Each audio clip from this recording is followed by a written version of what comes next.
आप एक voice artist भी हैं जी। क्या अभी भी वॉइसिंग का अभी भी कर रहे हैं? और हॉलीवुड की तो बहुत सारी फिल्में बहुत सारी फिल्में मैं अभी भी कर रहा हूँ। कि आपको मैं बताऊँ, बड़ी अजीब सी बात है, ये भी मैं कहीं ना कहीं बोल चुका हूँ कि हमारा जो हिंदी नाटक है ना, बड़ी अजीब दुविधा में रहता है हमेशा। इसकी बहुत बड़ी ऑडियंस नहीं है, जो गलत है।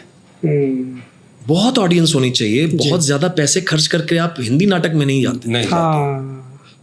आप कमर्शियल नाटक, गुजराती नाटक में ज्यादा पैसे देखे जाते हैं, आप मराठी में ज्यादा देखने जाते हैं। हिंदी नाटकों का उतना बड़ा अब तक नहीं हो पा रहा है, क्योंकि हम सर्वाइवल भी चाहते हैं ना। अब सर्वाइवल होगा या नाटक होगा, बिल्कुल दो चीजें हो सकती हैं। नाटक होगा तो सर्वाइवल नहीं होगा। बहुत कम लिमिटेड लोग ही हैं जो कर पाते हैं, जो उसको चला रहे हैं अब तक, और बहुत मुश्किल है। तो वो जो प्रैक्टिस है, वो प्रैक्टिस फिर आप घर में करते हैं, आप कभी टेप रिकॉर्ड करते हैं, कभी कुछ करते हैं वैसे। लेकिन मेरे लिए जो प्रैक्टिस है वो वॉइसिंग है।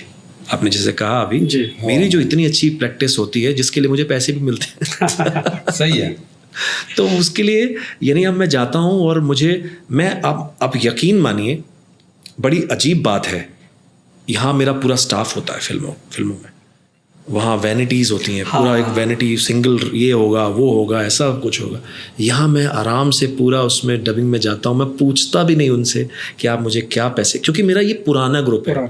मैं नए ग्रुप की बात नहीं कर रहा हूँ। अच्छा, ये मेरा पुराना ग्रुप है, जब मैं जाता हूँ। और जगह मैं कहीं डब नहीं करता हूँ। मैं सिर्फ एक पुराना साउंड एंड विजन है, वहाँ जाकर, मुझे नाम बताने में भी कोई हर्ज नहीं है। मैं सिर्फ वहाँ जाता हूँ और उन्हीं के साथ बैठ के डबिंग करता हूँ, उन्हीं के साथ खाना बैठ के जैसे खाते हैं वैसे खाता हूँ। अब मुझे कोई पुराना अपने इंडस्ट्री का देख ले, बोले ये क्या कर रहा है भाई, लेकिन क्यों? मैं कोई गिरगिट थोड़ी हूँ जो रंग बदल दूँ। जैसे मैं पहले था वहाँ पे भी वैसे ही रहूँगा, तो वहाँ मैं अभी भी वैसे ही जाता हूँ, क्योंकि मेरे को इससे अच्छी प्रैक्टिस मुझे नहीं लगता कि मुझे कोई दे सकता है। आप एक अलग किरदार रोज़ करते हैं, आप उनके उस किरदार, जो उस एक्टर ने पॉज लिए हुए हैं, उस कैरेक्टर ने जो जिस तरह से बातें की हैं, मैं वैसे जाके बात करता हूँ।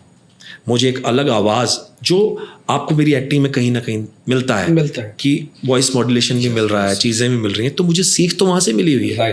मैंने सीखा तो वहाँ है काफ़ी कुछ। थिएटर तो डेफिनेटली है, लेकिन मेरी प्रैक्टिस वहाँ चल रही है। ना प्रैक्टिस छूट जाएगी तो मैं कर ही नहीं पाता।